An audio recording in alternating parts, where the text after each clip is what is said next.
नमस्कार मित्रों, सत्य की विजय में आपका स्वागत है। मैं हूं विजय त्रिवेदी। संसद का शीतकालीन सत्र चल रहा है, विंटर सेशन चल रहा है। लेकिन यदि अंदर देखेंगे तो लग रहा है कि राजनीतिक दलों में आग लगी हुई है, हंगामा है, एनर्जी है, गुस्सा है, एक दूसरे के खिलाफ लड़ाई को जीतने की कोशिश है। हर कोई जीतना चाहता है। तर्क की जरूरत नहीं है, जरूरतों की जरूरत नहीं है। संसद में क्या होना चाहिए, क्या नहीं होना चाहिए, लोकतंत्र के लिए क्या जरूरी है, इस सब से अलग बस एक दूसरे में जीत की, एक दूसरे को चैलेंज करने की होड़ लगी हुई है। 2 दिन तक चुनाव सुधारों को लेकर जो चर्चा हुई एसआईआर के बहाने, यानी एसआईआर पर चर्चा हुई चुनाव सुधारों के बहाने, उसमें एक दूसरे को बस चैलेंज देने की बात होती रही, होड़ लगी रही। एक दूसरे को चैलेंज दिया जा रहा है, एक दूसरे पर हमला किया जा रहा है। मतलब की बात शायद ही कोई हुई हो। यदि 2 दिन की जो लंबी चर्चा हुई, जिस पर बात हो रही थी कि केवल 10 घंटे की चर्चा हो गई, वो करीब 15-18 घंटे की चर्चा हो गई। लेकिन कोई बड़े सुधार का प्रस्ताव, बड़े सुधार का विचार, चुनाव सुधारों को लेकर, चुनावी व्यवस्था को लेकर कुछ बात नहीं हुई। और ऐसा कुछ हुआ कल जो मुझे याद नहीं आता पिछले 30-35 साल के संसद की जो कार्रवाई है उसको देख कर के ऐसा कभी हुआ हो। हंगामे होते रहते हैं। कई बार हुआ कि लोग एक दूसरे के खिलाफ खड़े हो गए, वेल में आ गए, बिल भी फाड़े गए, आरोप प्रत्यारोपी हुए। एक आध बार ऐसा भी हुआ कि लोग लोकसभा अध्यक्ष की चेयर तक, पीठ तक, सीट तक पहुंच भी गए। लेकिन लोकसभा में विपक्ष के नेता और नंबर 2 पावरफुल, सबसे पावरफुल मिनिस्टर, होम मिनिस्टर साहब के बीच में इतना हंगामा, इतना चैलेंज कभी नहीं देखा गया। इतनी गर्मा गर्मी कभी नहीं देखी गई। हालांकि चैलेंज की शुरुआत तो बहुत सारे वक्ताओं ने पहले ही कर दी थी। भारतीय जनता पार्टी के एक बड़े एग्रेसिव लीडर हैं, आप जानते होंगे उनको, निशिकांत दुबे। उनका प्यार है, मोहब्बत है गांधी परिवार से, तो वैसे भी उनको हर दिन चैलेंज करते रहते हैं। तो पहले उन्होंने चैलेंज किया था अपने भाषण में। हालांकि निशिकांत ने बहुत अच्छा भाषण दिया था, बहुत ही तथ्यों के साथ, बहुत सारी बातों को करते हुए। लेकिन उनके उसमें इंटेंशन में गांधी परिवार के खिलाफ जो नाराजगी है, उपहास है, हमला है, अटैक है, वो दिखाई देता है। लेकिन निशिकांत दुबे सांसद हैं, भारतीय जनता पार्टी के एग्रेसिव सांसद हैं, झारखंड से, गोड्डा से आते हैं। वो अच्छी बात है, अच्छे से बात करते हैं, तर्कों के साथ भी बात करते हैं, लगता है लोगों को चुभती है। लेकिन ऐसा नहीं हुआ शायद ही कभी कि गृह मंत्री, यानी जो पावरफुल, सबसे पावरफुल मिनिस्टर सरकार के, वो और विपक्ष के नेता के बीच इतनी गर्मा गर्मी। हालांकि मुझे याद आ रहा है कि निशिकांत दुबे जब भाषण दे रहे थे तो उन्होंने कॉल एंड शगदर की एक किताब है जो संविधान पर, संसदीय व्यवस्थाओं पर है, उस पर उन्होंने विपक्ष के नेता की चर्चा करते हुए कहा था कि सलीका, हिंदुस्तान की राजनीति, देश की आज़ादी का आंदोलन, देश की आज़ादी की लड़ाई और प्रधानमंत्री का कद, प्रधानमंत्री की व्यवस्था, संसदीय व्यवस्थाओं की जानकारी होनी चाहिए, लेकिन हमारे विपक्ष के नेता को नहीं है। करिए तो उन्होंने निशिकांत जी ने कही थी। बात हुई कि जब विपक्ष के नेता और होम मिनिस्टर अमित शाह के बीच गर्मा गर्मी हो गई। अमित शाह जी बोल रहे थे, अमित शाह जी उस बहस का जवाब दे रहे थे चुनाव सुधार को लेकर, जिसमें उन्होंने चर्चा शुरू की। तो बीच में विपक्ष के नेता राहुल गांधी खड़े हो गए और गर्म एक तलखी के साथ, गर्मी के साथ उन्होंने बातचीत की और उन्होंने कहा कि मैं चैलेंज देता हूं अमित शाह जी को कि आप मेरी प्रेस कॉन्फ्रेंस जो मैंने की है इलेक्टोरल रिफॉर्म्स पर या वोट चोरी को लेकर, बार बार 2 शब्द वहां पर बहुत चलते रहे, घुसपैठिया और वोट चोरी। भारतीय जनता पार्टी की तरफ से घुसपैठिए और कांग्रेस और विपक्ष की तरफ से वोट चोरी, ये दोनों मुद्दे होते रहे। तो उन्होंने कहा कि वोट चोरी को लेकर, हरियाणा को लेकर, महाराष्ट्र को लेकर जो मैंने बात की है, मैंने प्रेस कॉन्फ्रेंस की है, उसका जवाब दें, ये मैं चैलेंज देता हूं होम मिनिस्टर को। होम मिनिस्टर उस समय बोल ही रहे थे। आमतौर पर ऐसी भाषा का इस्तेमाल नहीं किया जाता कि राहुल गांधी जी या विपक्ष के नेता किसी मिनिस्टर को जो बात कर रहे हैं उनको जवाब देने के लिए चैलेंज करें, और वो भी प्रेस कॉन्फ्रेंस पार्लियामेंट का हिस्सा नहीं है, ये भी शायद समझना चाहिए। पार्लियामेंट में जो कही गई बातें हैं उनका जवाब दिया जाता है आमतौर पर।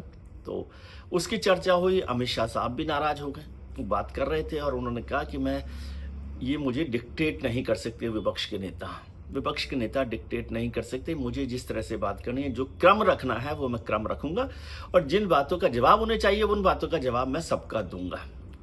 लोकसभा अध्यक्ष ने भी कहा कि भाई आप जब चाहें तो बातों का जवाब मिल जाएगा और नहीं मिल रहा है तो आप फिर से आपको मौका दिया जाएगा। हालांकि बहुत सारे लोगों ने लोकसभा अध्यक्ष की भूमिका पर भी सवाल खड़े किए हैं, उनके व्यवहार को लेकर। खैर वो अलग मुद्दा है, लेकिन अमित शाह जी ने ये बात कही और अमित शाह जी बार बार वोट चोरी की चर्चा करते रहे और उन्होंने वोट चोरी को जवाहरलाल नेहरू के प्रधानमंत्री बनने से लेकर इंदिरा गांधी के जो हाई कोर्ट का आदेश था उनके चुनाव को लेकर वहां तक और फिर राहुल गांधी तक वोट चोरी की बात की और उनका कि कांग्रेस की आदत में रहा है वोट चोरी। किस तरह से नेहरू प्रधानमंत्री बने, सरदार वल्लभ भाई पटेल की बजाय जिनको सबसे ज़्यादा वोट मिले थे वो वोट चोरी थी। किस तरह से इंदिरा गांधी ने 1971 के चुनाव के बाद जो किया था और गलत तरीके से चुनाव जीता था, जिस पर दिल्ली इलाहाबाद हाई कोर्ट ने फैसला सुनाया था, वो भी वोट चोरी थी और राहुल गांधी लगातार वोट चोरी करते रहे हैं। तो वोट चोरी की बात होती रही और राहुल गांधी ने अमित शाह पर गर्मा गर्मी में बात की। माहौल एकदम गर्म हो गया था। मुझे हैरानी इस बात पर भी हो रही थी कि इस बार लोकसभा में कोई ऐसे लोग नहीं हैं जो बड़े लोग हों जिनकी बात सब मानते हो। कोई ने इंटरवीन नहीं किया, कोई बड़ा नेता ऐसा नहीं था जो दोनों लोगों को समझा सके और कहे कि भाई संसदीय परंपराओं के साथ, व्यवस्था के साथ करना चाहिए। और ये बात तो हम अक्सर करते रहे कि सरकार और विपक्ष के बीच में कोई बातचीत का रास्ता नहीं बचा, कोई पुल ही नहीं है। संसदीय कार्यमंत्री तो खुद ही चैलेंज करते रहते हैं। सबकी संसदीय कार्यमंत्री का काम होता है पुल बनाना।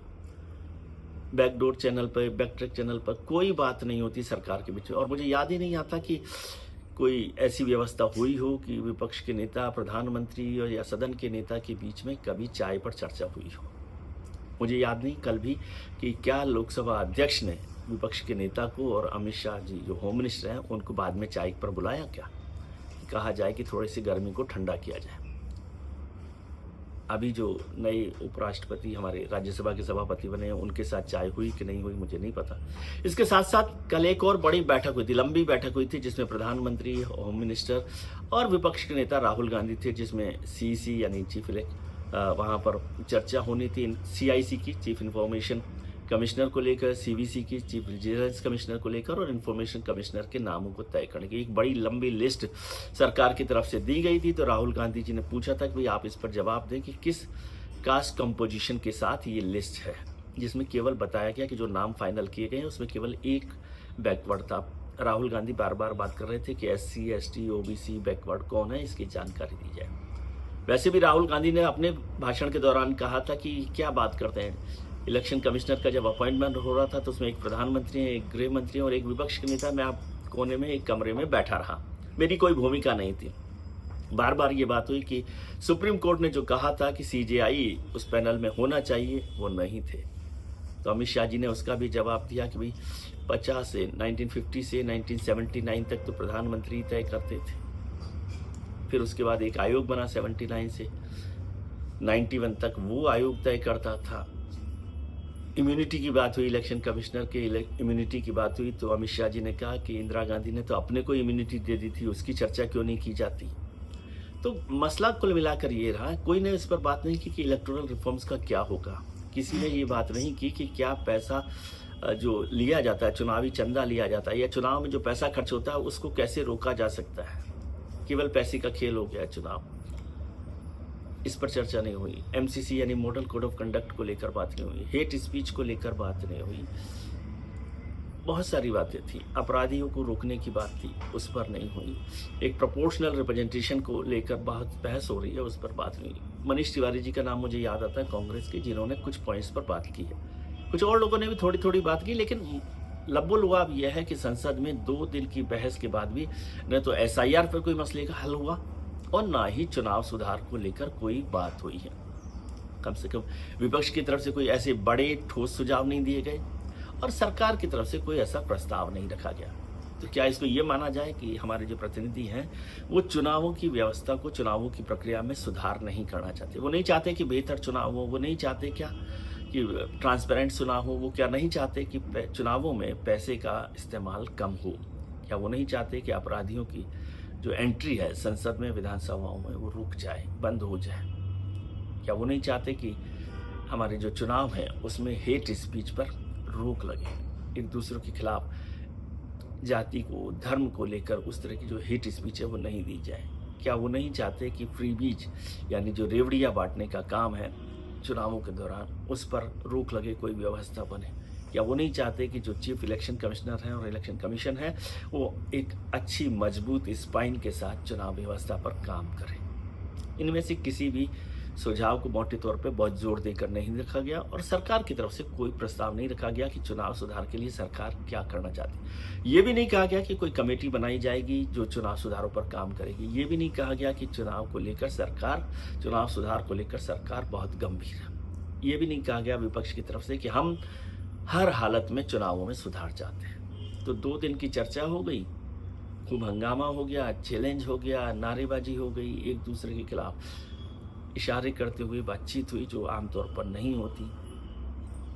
लेकिन चुनाव नहीं हुआ, जो नहीं वो था कि चुनाव सुधार पर बात। ठीक है, आज के लिए इतना ही। हम उम्मीद करते हैं कि आपके लिए आने वाला दिन आज से बेहतर हो। आप अपने मित्रों, परिजनों, रिश्तेदारों के साथ खुश रहिए, मस्त रहिए, व्यस्त रहिए, स्वस्थ रहिए। नमस्कार, प्रणाम, आभार, शुक्रिया।